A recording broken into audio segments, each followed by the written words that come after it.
Welcome to the Medical Mnemonist podcast, your source for memory techniques and accelerated learning in higher education. Now, here's your host, Chase DiMarco. So today we're going to take a little different approach, and I'm going to be interviewed by our student intern.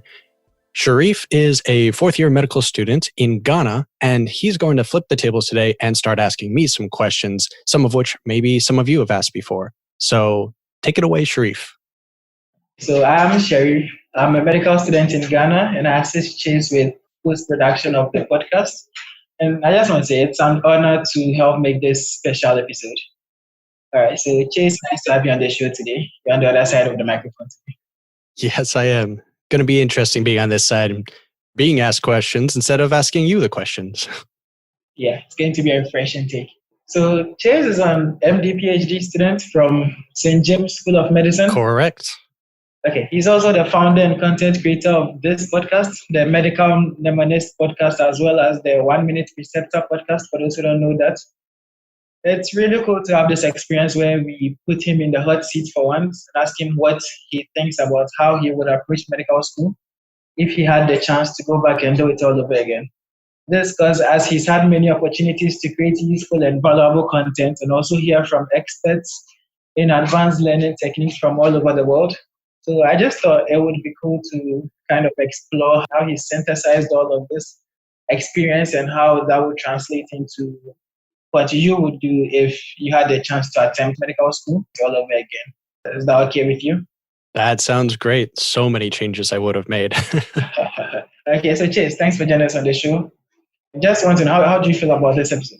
I'm curious to see what happens here. I'm really glad to have you here because you've helped out so much with the production of this show so far, especially the past few months, taking on a lot of the editing and post-production roles for the shows and really stepping up here and testing out your skills with being the interviewer. So I'm really curious to see where we go. Yeah, it's actually been a great experience for me. I've never done any audio editing, but then it's been a good opportunity to learn, acquire new skills, and hopefully skills will help me do, great things in the future, hopefully. I think they will. Okay, so let's just get started. Mm-hmm. All right, so Chess, would you want to tell the audience a little bit about yourself? Sure. So like you mentioned, MD, PhD student. I went to St. James Medical School. So that's a small college in the Caribbean. And I'm a U.S. citizen. So for those of you that didn't know, it's kind of that non-traditional Caribbean international medical graduate sort of situation. And my PhD work, which I almost finished everything except the dissertation at this point, was in educational psychology. So that is why I had such an interest in these topics sort of during medical school, but I didn't have time to really elaborate on a lot of this before or know how to put the topics I was studying for my master's in that degree into practice until, the past year or so, really learning through this podcast and through the guests that we've had on and all of that. So I do also have an MBA, which was sort of to help me with the production of the shows and the website and the book and all that stuff. I was hoping that would make it a little bit easier to build this into something a little bit larger and reach more students and hopefully help you guys out on all the things that I had trouble with. And I know a lot of my fellow students did as well. So I guess we're going to talk about that today.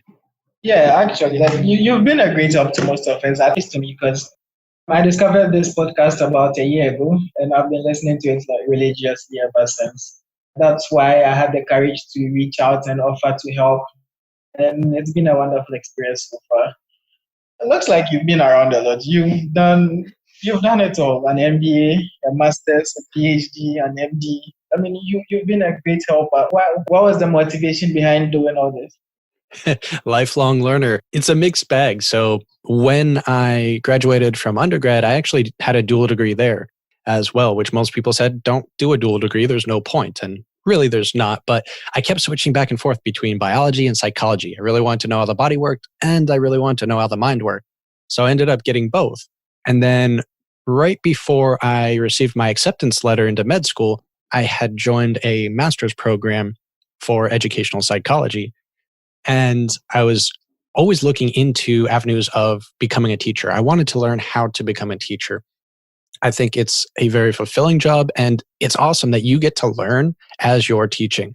This podcast and everything that's happened the past year or so has been the best learning experience I've had because it's so interactive. You get to meet awesome people and you just have a lot of fun doing it. It's so much more intrinsically motivating than trying to, study out of a textbook or sit in a boring class lecture and all of that aspect of education that I didn't really like. So after I received my medical school acceptance letter, I continued to take my master's courses online, which was also beneficial because my school didn't actually qualify for financial aid. So it was a way to also gain some financial aid and help with living expenses and such while I was going to school. Still live very minimalistically, did before, still do afterwards, but that helped financially. The MBA really came across as I started to join inside the boards and when I started this podcast.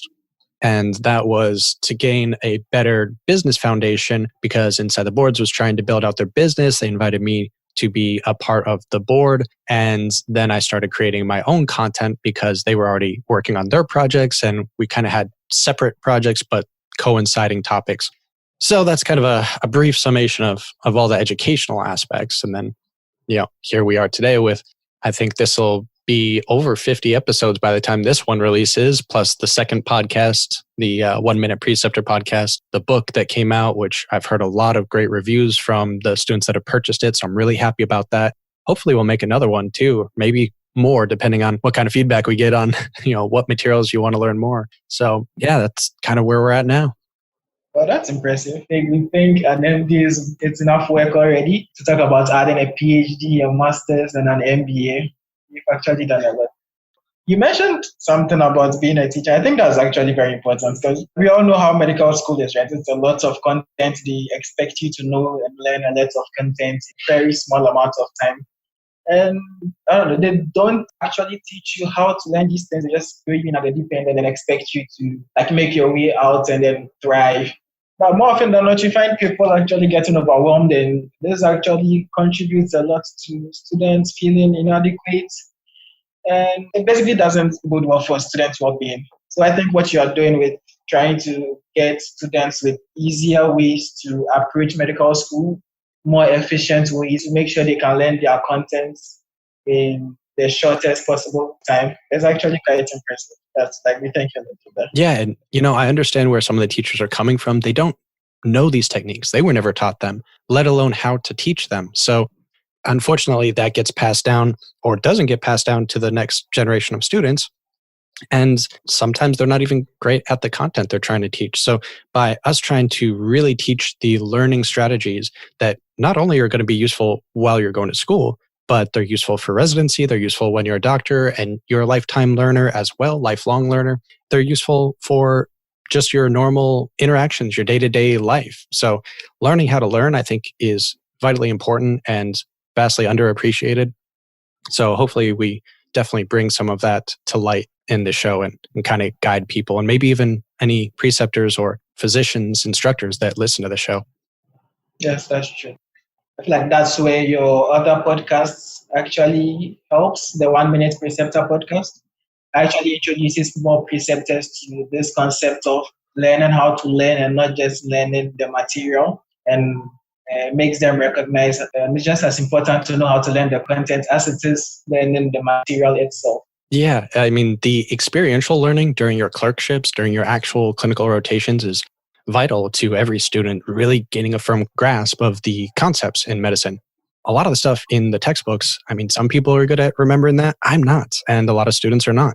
So really, during the clinical experiences is when you can learn not only reinforce the material you learn, but comprehend it to a much deeper level. So when preceptors know more about learning techniques and emphasize the skills and the knowledge that they're passing on, then down the road, the students that they precept for are going to be stronger. They're going to be more knowledgeable. It's a complete domino effect. So it's better for the patients because it's better for the students, because in the end, it's better for all of education, really. Okay, yeah, I agree. I very much agree with you. Okay, so I think that's the main essence of this episode. We've heard you interview a lot of experts in advanced learning techniques, but sometimes listening to it doesn't really translate into knowing how to apply these things. So students sometimes need a scaffold to build upon, a foundation to sort of build upon, so they can know how to use the techniques and apply them effectively instead of wrongly applying them and then hurting themselves in the long run. So this episode is just to find out how you would have applied these techniques that you now know in medical school, make your life much more easier. Oh, yeah. It would have been so much easier. I followed the same kind of path that a lot of the students that I've heard back from, the reports that I get, the emails and social media contacts, the messages that I receive from you guys, the audience, are along the same lines. I didn't really know these before medical school. Okay, I was aware that they existed. I kind of knew some of it theoretically because I had been studying a little bit in my master's. That wasn't the focus of my master's program at the time, especially as it attributed to medical school. And even then, I really did most of my studying on the theory, not on the practice. And the practice is so much more difficult. Medicine is so complex. There are so many different topics and learning environments and scenarios where this works better for this student, but that works better for that student. And how to figure out how to, navigate this pathway, this complex learning environment is tricky. So I didn't really learn how to navigate it a little better until this past year, putting a lot of time into it, getting insights from some of the best experts out there, from cognitive psychology, from mnemonics, from all of this. And I just really wish I had known how to do that back then, how to use them. And even some of them that I did try to implement, I wasn't doing it properly. So that's really difficult to know at the time that you're doing it wrong. You're like, oh, I read about spaced repetition. This one, I'm spacing it out. I'm repeating this practice. That must be the right way. But I was doing it wrong a lot of the time. So it was a waste of time. But I think a lot of that does come from some sort of mentorship. If no one teaches you how to do it, it's really hard and time consuming to find out on your own. And if your instructors don't know how to do it, then they're not going to be able to teach you. So Exactly. Yeah. So hopefully resources like this can help with that. And I also feel there's the time factor to where you have so much material to cover and so little time. You don't really have time to go around searching for other techniques, because you do that and you get left behind, and then you now have to struggle with catching up. It's all a maze down there. So hopefully this episode provides a lot of value to our listeners. Agreed.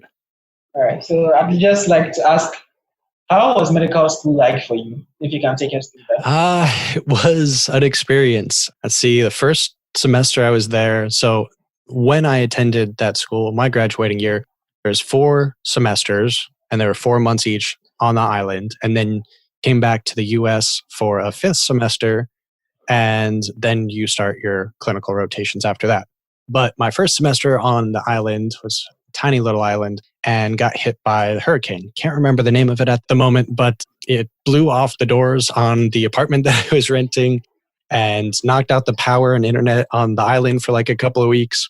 The school was closed for a few days, but that was near the center of the island. So it did get the power back sooner than a lot of the outskirts of the island did. But it was definitely an interesting experience just coming to this, small, underdeveloped island and then having that happen right when you're getting to med school and you're starting to learn all the quantity of content that you have to learn. It's just a lot of stress all at once. And then there was the aspect of a lot of social isolation because, you don't really have any connections there. You can try to make some friends there, and some people are much better at that than I am, very introverted. And I didn't have my family, didn't have my friends there, and school was very stressful. Sometimes a lot of students did what I did, and you go home and kind of lock yourself in your room until the next day, until class starts, and you're studying the whole time, trying to keep up with all the material.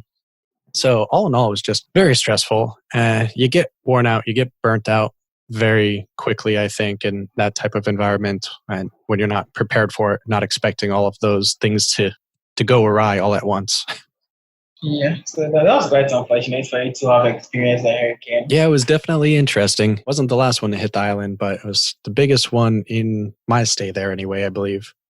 Oh, so I was going to try a curveball at the end of the episode by asking you the same 3 questions you asked guests on the 1 Minute Preceptor. I think this pretty much answers the first one about the scariest thing you experienced. Yeah, that might work. Let's see. The question I usually use on season 1, I'm actually switching it up for season 2. So it's going to be a different question now. But yeah, what's the funniest or scariest thing you've seen in like a medical environment? I guess med school does count. Yeah, that was probably a little scarier than a lot of the stuff I saw in the clinic. So, Well, definitely a story to tell in the future. yeah. In your opinion, what do you think makes a good medical student? Let's kind of start off from there. I mean, there's a lot of qualities that can be said to be good about anyone, whether you be a medical student or not. But I think a few qualities that, at least to be like a successful medical student, you really need to be a little more open-minded about trying new things. A lot of times we get stuck in the way we're used to doing things and we try to find this comfort level, this routine, and it makes sense because it helps mitigate some of the other stresses because so much of the rest of our life is going haywire. It's very chaotic. But especially when it comes to your studies, we quickly can find that our old study materials and methods in undergrad don't really work for med school. It's hard to change. And I've mentioned this in several episodes at this point. It's difficult to try new things or even to know what to try. So I think being able to recognize when you're starting to struggle, but also knowing where to go to find new resources or who you can go to that can give you proper advice. Not just a friend that'll give you advice, but someone that can really mentor you quickly and efficiently so you don't waste too much time and fall behind in class.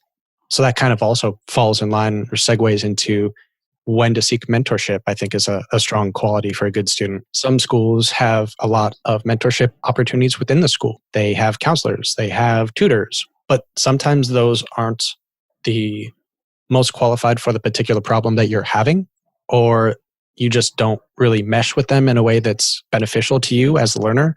So finding proper mentorship, I think, is really a skill to develop and something to not be afraid of trying. It's never, shameful to ask for help.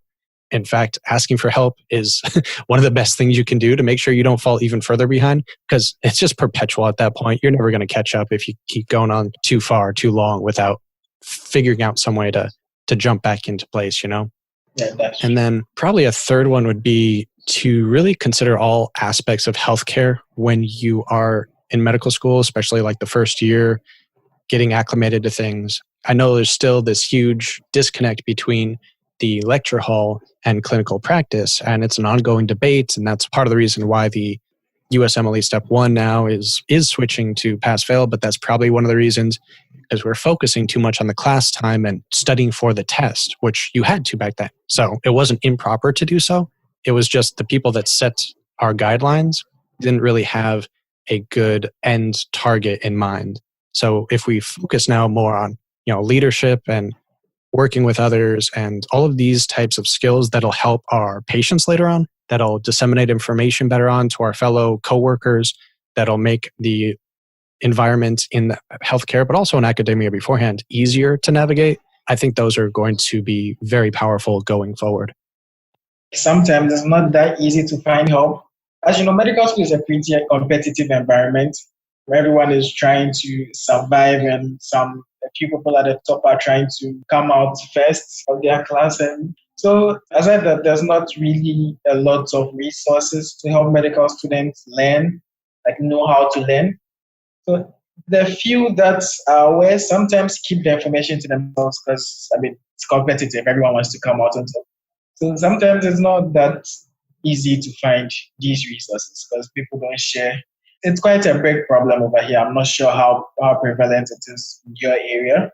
It's quite a big problem over here, down here in Ghana, because you'd find a lot of students who have access to certain resources and materials that would be helpful to every student. But then because they want to come out like on top, they don't share, they hold it onto themselves so they can sort of have an advantage over the rest of the students. Is there something similar in your part of the world? And how would that affect your definition of a good medical student? It's a very complicated question and situation. I do know that there's a lot of competitiveness in all medical schools, and to the degree that it differs locally versus Caribbean schools versus foreign medical schools, I don't have too much experience in the foreign medical aspect. I know it's fairly competitive in international medical schools, which generally Canada and Caribbeans are kind of counted as that more so than foreign medical schools. The competitiveness of students, it makes sense because there's usually limited spaces available. And the only thing you can really do is stay away from people that block you out, that make your life more difficult, and try to find those that you can really connect with, that you can grow with.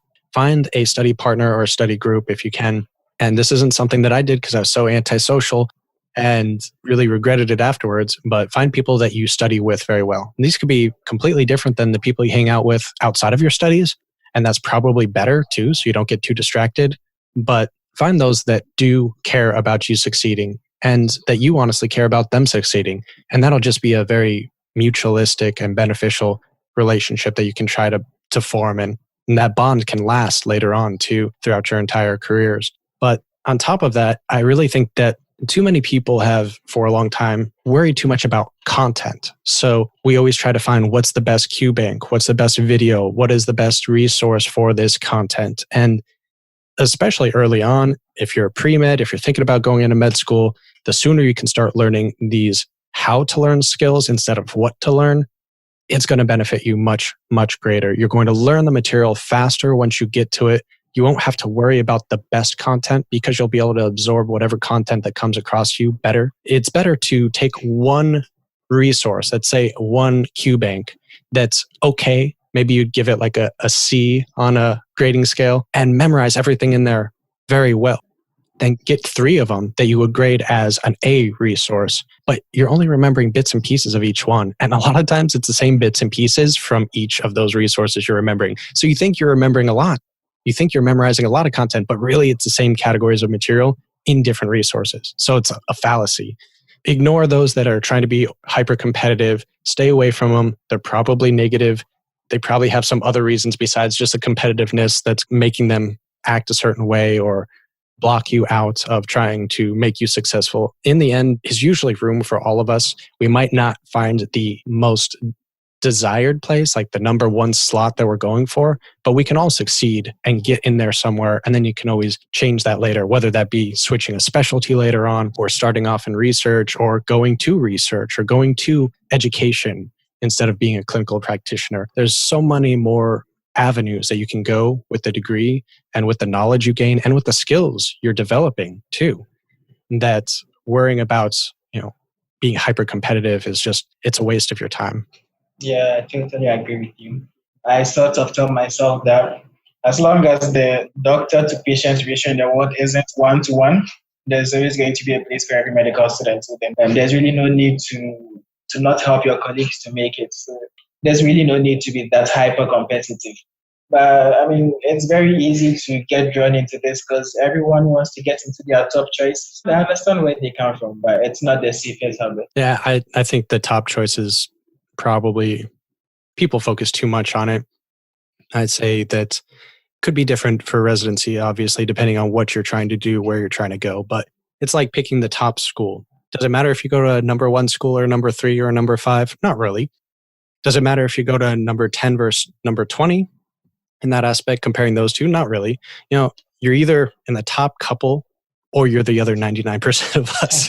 So it's at that point, it's all the same thing. And you're really just adding extra stress that you don't need to worry about. You're going to be happy wherever you go. There's constantly a physician shortage here, and I'm sure there is even more so in much of the rest of the world. So there's always going to be a need. There's always going to be alternatives as well. I think there's a whole section in the book small section, but we discuss how just having your MD opens up so many other non-clinical careers. There's entire podcasts about that. There's always options.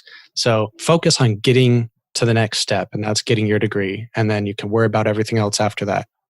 Yeah, that's true. Do you think all these competitiveness and stresses and things, do you think this contributes to, I know this warrants a much deeper dive into the topic, but then just as a brief opinion, do you think this contributes to the high levels of physician burnout we're observing? I know that a lot of studies recently have been pointing to burnout starting in medical school, and then it's just continuing on into actual physician careers. And that makes sense from my experience as well. I know I burnt out several times in the past few years, and the competitiveness, I'm sure, is a part of it. Some of it is how our social networks are, how strong they are. That's definitely something you can do to help prevent burnout. A lot of it is the education system itself. How do I put it? It's not really designed in a way that's meant to be extremely beneficial for learning principles. It's meant to disseminate as much information as possible to students and let them figure out how to go about actually remembering it, how to incorporate it. But it's a combination of all these factors. And I think the educational environment is a huge part of it, the social environment that you have within the school, but also personally with your family and friends. Those are huge, huge factors that go into burnout. And there's a lot of ongoing research. There's a lot of conflicting research. So I can just say from personal experience, those seem pretty accurate to me. And in case you haven't heard, our tickets for the Online Medical Education Summit are now live. So go to freemeded.org/OMES for your free ticket. Join our physician speakers, education experts, and medical advisors giving you the tips you need to survive medical school. Plus, join the best medical education content creators at their booths. Ask them questions and maybe even receive discounts. And in the spirit of FreeMedEd, this event is free. So get your free ticket for our May 30th event now at freemeded.org/OMES for the Online Medical Education Summit. We hope to see you there. You are definitely going to hit a block, and you would definitely need someone to be there for you when you do. And you can always count on your family and friends. So it's definitely better to have them close by. That's actually very true. Yep. Okay, so I feel like let's start getting into the main reason we are here. Can you describe to us how a normal day in your medical school was? Sure. Let's see if I can remember. It was such a traumatic point. I think I blocked out a lot of medical school at this point, the first year or so. So it usually started waking up at probably 6:37 and making some breakfast, listening to a podcast or some sort of video that I found on YouTube to explain a topic that was going to be discussed that day or that was just discussed the previous day. Trying to watch something, listen to something educational as I'm cooking breakfast, as I'm preparing to go to school. And this sort of passive learning, I did a lot. And so it wasn't until more recently, around the time I'm starting the show, that I realized how much I was doing it. And passive learning is great to get information across quickly, but it also is the first to fade if you don't implement some other strategy on top of it. But we'll come back to that later. So then after I was ready, I would initially, I think the first couple months, first year or so, I had a bicycle. So I rode that to class every day, which was great. So I could get a little bit of a workout, get the blood pumping before class, help me focus a little bit more. And then basically sit there for, 6-7 hours a day listening to lectures, some of which did not seem to make a whole lot of sense. Some of which the professors didn't seem to know a whole lot about the topic they were discussing. Usually try to fit in a meditation during lunch period, since we did have like a quiet room in the library. So it was mostly me meditating and some people praying, and that was about that. Go home, prepare dinner, listening to something again, some sort of educational material, and then review the notes, maybe watch another video before bed, and then go to bed. And that was definitely how I did the first couple of months. And it changed a little bit probably around month 6 and on, because I started adding more flashcards and question banks and stuff into my rotation. Like I said, a lot of the first couple of months were passive learning, the topics that I was covering while at home anyway. And I was doing a lot of rereading chapters and reviewing the notes that I'd written in class. And these are all the things that you don't want to do. These are things I now preach very heavily. Don't do. It's what all the cognitive psychology shows. Don't do, because it doesn't benefit you. And then the question banks, I didn't really set up my flashcards properly, and I wasn't doing question banks in a proper way where I was monitoring what types of material I was getting wrong. I wasn't focusing on my weak points. Everyone says focus on your weak points, but how to actually implement that very vague sentence is a little bit difficult to comprehend. So, I got through classes all right. I wasn't an exceptional student, but I also wasn't driving myself insane like a lot of the other students seemed to be, and still maintaining my GPA to a fair amount. I'd say compared to the effort some of my classmates were putting in, I was probably scoring a little bit higher for the same amount of effort.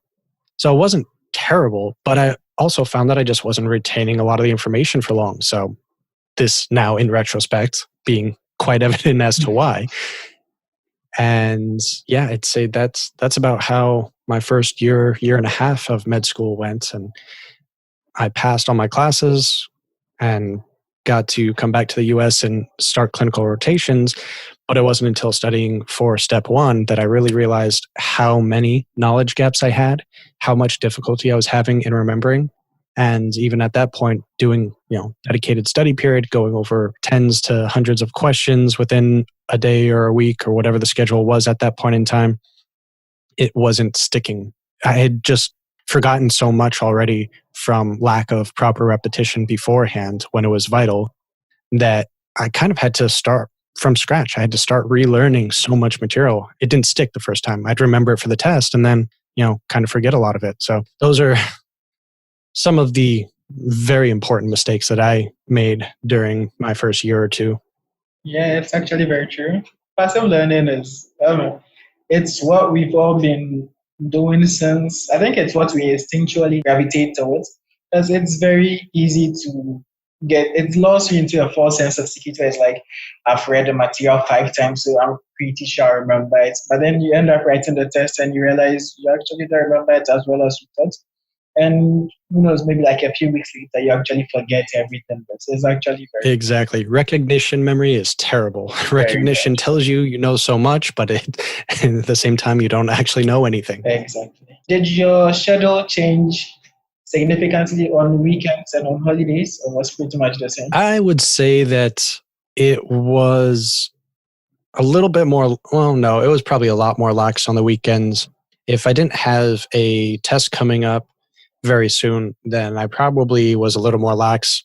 I think when I first went to the island, like the first semester or two, I was more strict on my rotations and my schedule, my routine, but it started to become more lax with time. And towards the end of my time there, I had roommates, so we would go and do things on the weekends a lot. We would go out to the beach or go eat somewhere or just hang out and have a movie night, which is good. You do need breaks. It's just that I wasn't also implementing better study strategies for during the week so that I could have used more time on the weekend maybe. And then holidays was mostly time by myself. I didn't have any friends the first couple months on the island, and my family was, not living there. No one was able to come visit me on this little remote place. So it was a lot of holidays and birthdays and stuff that's just really by myself. And I think that social isolation I brought up before is a huge killer and definitely led to some of the burnout that I felt there.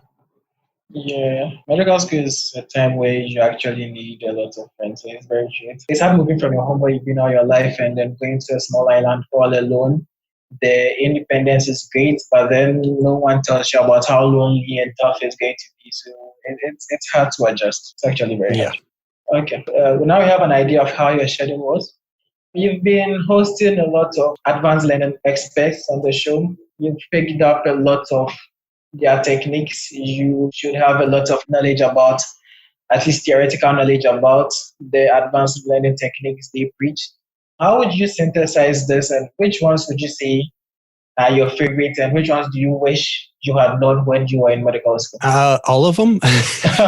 Everything we cover on the show. I mean, that's why I have so much fun with creating the show and with interviewing the guests, is because this is stuff that's vitally important to you, but it's also so interesting for me. It's what I didn't know before. I mean, that's kind of what Read This Before Medical School was. The creation of it was to put together all of the information that I would have liked to know beforehand. But more specifically, like some of the evidence-based strategies that we've been discussing since the early days of the show: rehearsal practice, spaced repetition, dual encoding, to don't use as much interleaving because it's really hard to schedule that for our practice. But sometimes Q banks will do that where they switch up, instead of having all of the questions you're going over be anatomy today and all of it be micro tomorrow, the Q banks can switch in random topics by discipline or by subject. So it kind of does that.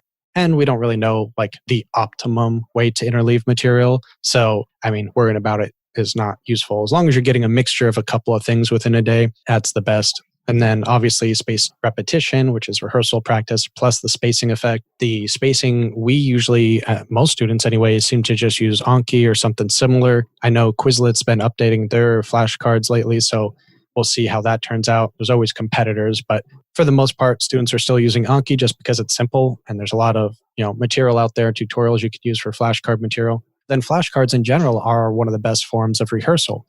That, or talking to a friend without looking at your notes and teaching them something, or your spouse, or your animal, or your plant.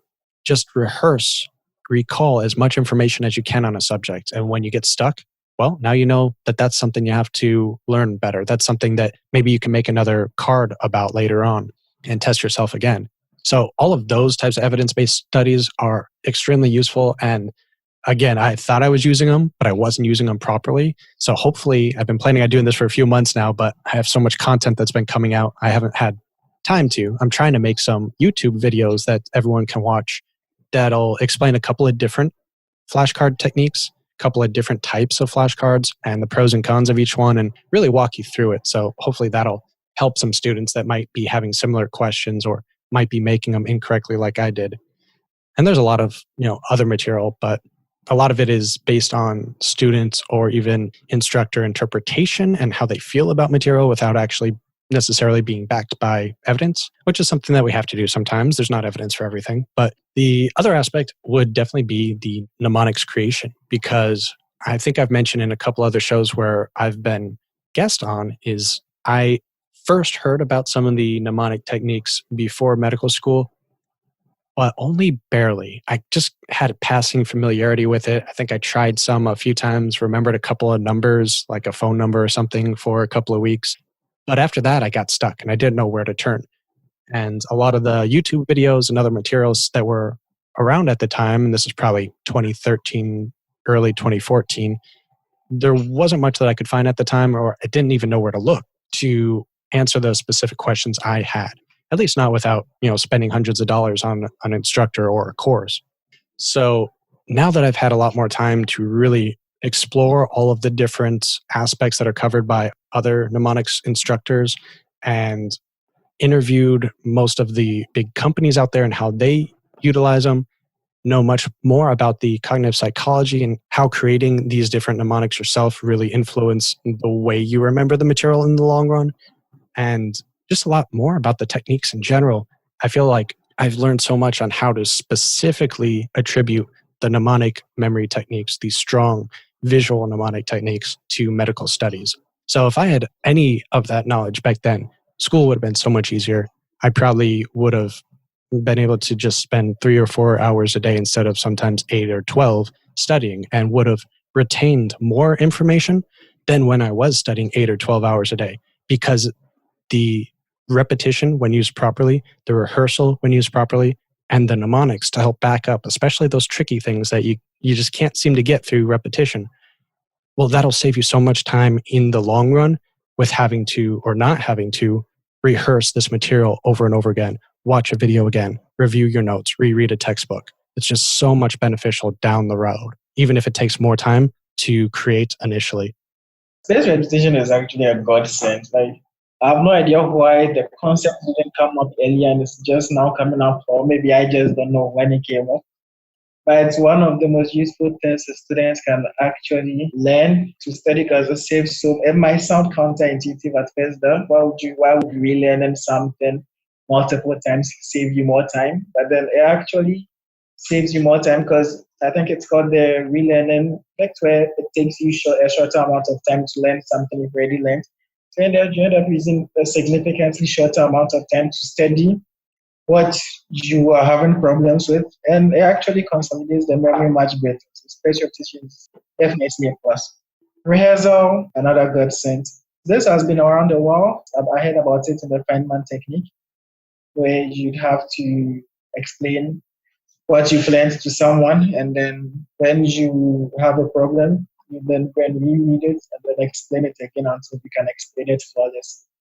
So these are all actually good techniques, and I feel like every student, not necessarily just medical students, but every student should be using these. So now you know of these techniques, how would you have incorporated them into your study routine in medical school? Just walk us through your day and the changes you would have made, the techniques you would have used, and then the reasons you would have used those techniques. Sure. So, and of course, I can't really explain the exact every aspect of the technique through this, and that's kind of where the theory versus practice comes in. So if you're listening to this podcast and you think, oh, that's really cool, you're getting the theory, but you have to implement it yourself and really see how it works for you, for your learning style and with the material you're on right now in order to implement the practice. But in general, I think the way I would do it is similar to the way I've been studying more recently and still implementing these techniques into a broader spectrum of material than just medical studies. In the morning, I tried to go over a series of questions, a series of flashcards generally that are going to act as a first review for that morning and really get my brain sort of flowing, thinking about the concepts of the day or of the topic that I was recently studying. Then I would probably do whatever I could to not actually go to class. Some students hate that idea. Some students love it. If you like going to class, if you learn a lot from it, do it. By all means, don't stop just because I'm saying that I didn't like to go to class. But I didn't learn a lot in class. And in fact, what I would usually do is I'd spend a couple of days in the first week or two that I would listen to the instructor. And if I didn't feel like I was gaining anything, then I would either stop going if I could, or I would start using other resources in class because we did have an attendance policy. So I wasn't always allowed to miss as much as I wanted to. All those studies about attendance policies are, I would say, flawed to say the least, but I would try to use that at home study period. And there's plenty of third-party resources out there that can teach in a more complete and graphically representative method than a lot of instructors are able to. And that's not just the instructors, it's not their fault or anything. They might have limited resources or they're doing other things with their day. They don't have time to set up, let's say, a very large presentation video, produced presentation like something you might find on Coursera or something like that. And those graphic representations can be very beneficial. PowerPoints are stale and stagnant. They're okay. They're better than writing on a board just for the aspect that they're quicker. You can go through more material in class. But a lot of these traditional lecture-based learning methods are not very useful. And there's so much research out there right now saying that lecture-based learning is, for the most part, in most research, quite inferior to student-based learning. And that has to do with forcing students to be there at a certain time, teaching in a method that the instructor feels comfortable teaching, where it's not necessarily the best way for a student to learn. But I digress a bit there. I could have a whole nother podcast or book on that topic. So I would stay at home and use resources that I found were better for me, with the caveat that I know teaching methods are something we all feel that we're a visual learner or an audio learner or something like that. And just using that one method of learning is not beneficial, but I would implement several different modes. So I'd probably watch a movie and then I'd skim through a textbook that had to do with the video, whatever topic was just covered in that. And then I'd go do some questions on it to make sure that I remember the material. And anything I got wrong, I would then add into a flashcard deck and do that throughout the day. And then at night, I would probably do one more review of all the new cards, because generally when you add a new card in your Anki deck, it's going to schedule it for that day if you set it up to do that. So that would basically act as your first repetition of the new material you covered. And then the next morning, do the same thing. In the morning, you're going over the flashcards, which again is going to act as your second repetition for that new material, and whatever repetition it is for any other material you've had, stacked up for days there. And this kind of follows the method that I've discussed a few times in past episodes, which is the 1-1-3-1-1 method. The basic premise of that is, in general terms, I recommend you study the material and do your first repetition within about an hour of any new material you got, within a day. So here, that night repetition before going to bed would be like your first hour approximately, might be a few hours, but it's within the same day. And then you're going to think about the material as you sleep too. So it'll consolidate better if you study right before bed. And then in the morning will be the 1 day mark. That'll act as your second repetition. And then a few days after that, you'll review the material again. If it's an Anki or a similar flashcard deck with an algorithm, you can set it to do approximately this spacing. So it'll come back up in a few days. And that's very important because you want to make sure that you're not reviewing it too many times too soon, that you start developing that recognition. You want to start forgetting it a little bit before having the next review. And then 1-1-3-1-1. So the next one, we have an hour, we have the next day, we have a couple of days later, then at about a week mark, and then at about a month mark, we're going to do another one. And after that, it can be spaced out however you want, every 3 months, 6 months, a year. But those first couple, I'd recommend at least 5 repetitions for most material. If it's really, really easy, you can get away with 3 or 4 probably. If it's really hard, you might need more. If it's really, really hard and after like the third or fourth one, you're still just not remembering it, definitely recommend adding some sort of visual marker, some sort of mnemonic for it, because after you do that and review that mnemonic 2 or 3 times, at least for me, it sticks so much better for so much longer. So I would follow a pattern like that throughout the week.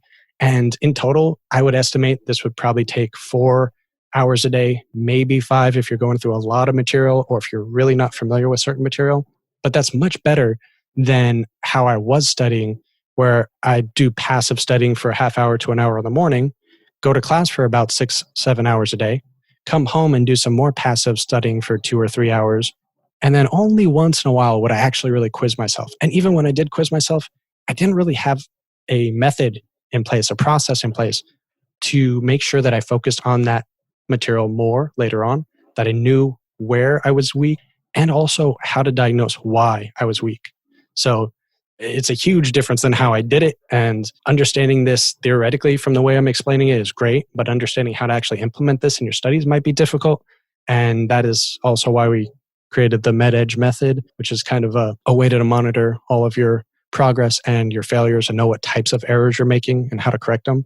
So that's in the book. Read this before medical school if anyone wants to check it out. But even if you don't, you can download our free PDF, which has a lot of the information in it at freemeded.org/medstudents, or shoot me a message or an email and I'll try to explain what I can too.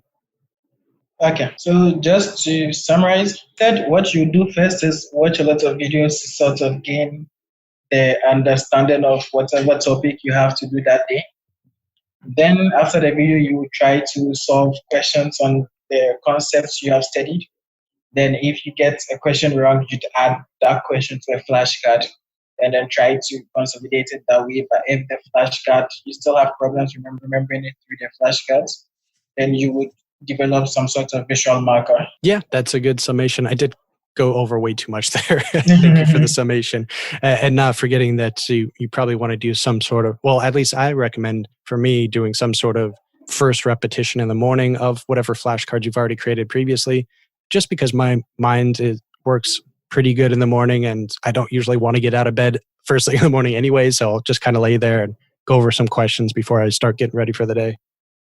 Okay, so you mentioned a few techniques. I think what we could do is link episodes where these techniques were discussed in the show notes, so people who might not have listened to all the episodes could then have a short way to go and get more information on these techniques you're speaking about. Definitely, we should do that, and also recommend listening to any of the recent recap episodes because they summarize a lot of the material from the 2019 interviews as well. Okay. One of the techniques that I think I remember the guest saying, it was like using the technique in school is like bringing a gun to a knife fight.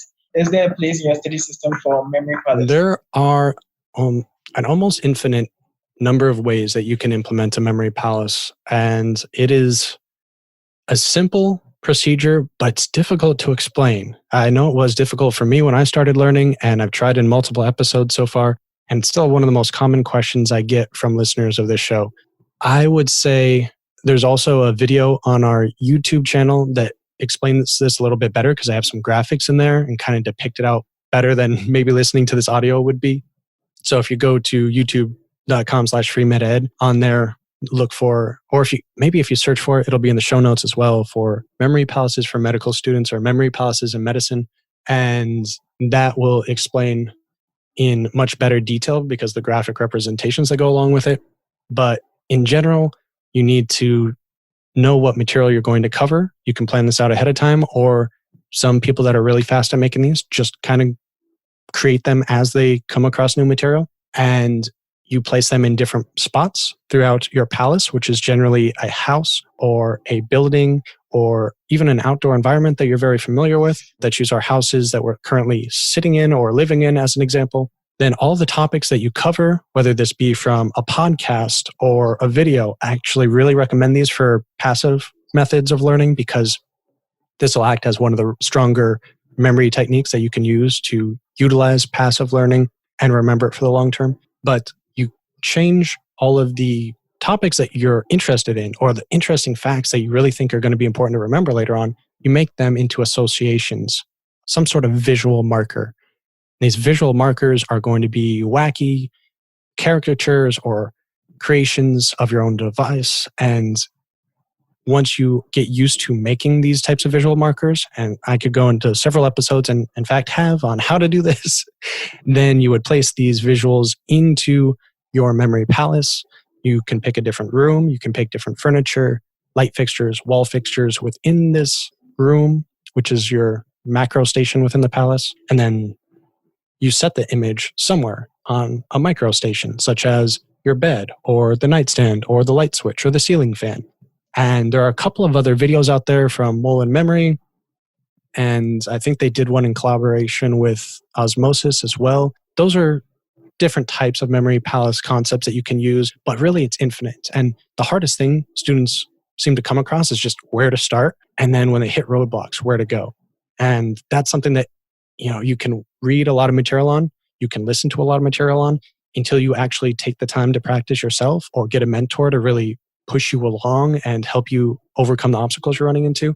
It's difficult to overcome. It's difficult to move on to the next step, especially when you're already so weighed down with all the material you have to cover in medical school.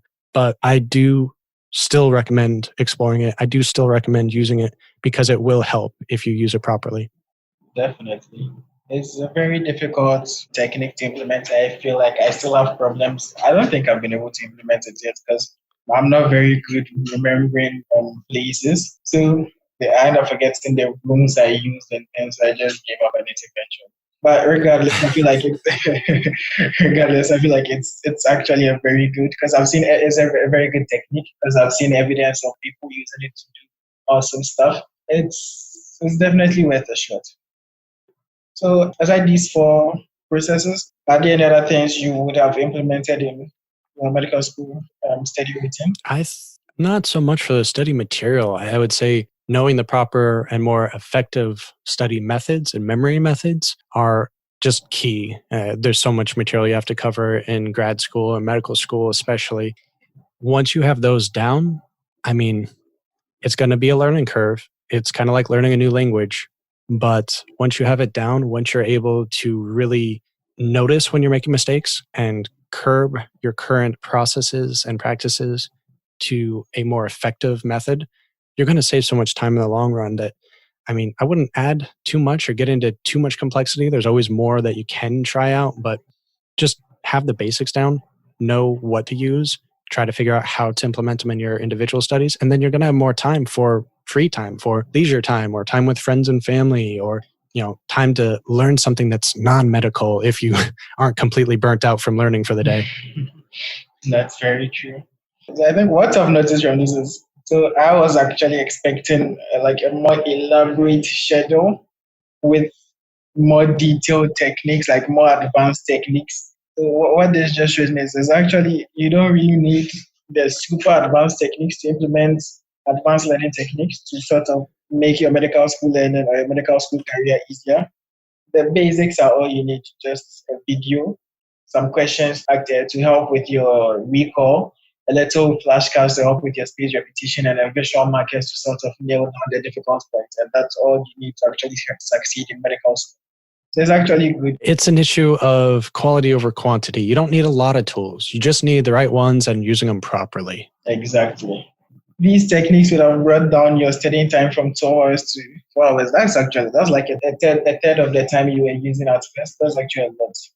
So what would you have done with all this free time? Yeah, I think especially, and this is going to change during like a dedicated USMLE step prep time or something like that. But for the average day, the average week, it would have most likely lightened my load by at least 1, if not 3 or 4 hours a day. It's going to go up and down depending on which classes you have at the time and your familiarity with them. Some topics are more difficult for certain students.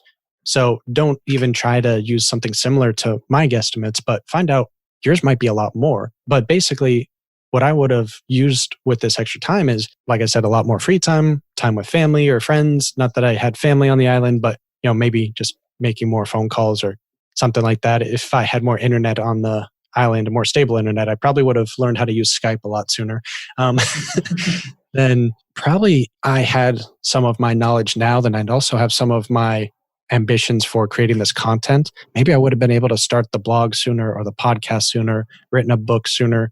There's all these extra non-medical skills, the audio editing, the video editing, the scheduling, the different software, different processes that all require a little bit of experience and a learning curve. And maybe I could have implemented some of these sooner. Maybe I could have started on this, organization and building this organization to bring you better information and better medical study advice sooner had I known about these earlier on and had I had more free time to, maybe do some research and see what else is out there. Maybe I would have been inspired sooner instead of always feeling like I just barely was keeping my head above water, That's actually very true.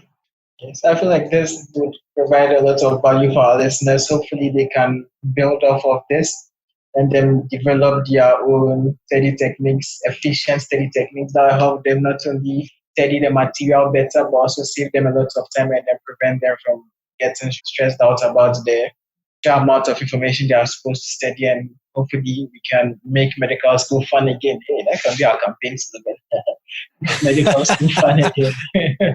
I like it. I don't know that it was ever fun, but maybe if we take away the again. Yeah. Well, yeah, this has been very interesting. I hope there's a lot of value here for the listeners. And I want to thank you, Sharif, so much for all the work you've put in, all the help you've been giving me so far, for conducting this interview. Hopefully you'll do some more in the future. And anyone else that's listening that wants to join the team, we've got plenty to do, plenty of fun things to learn. Looks good on your CV.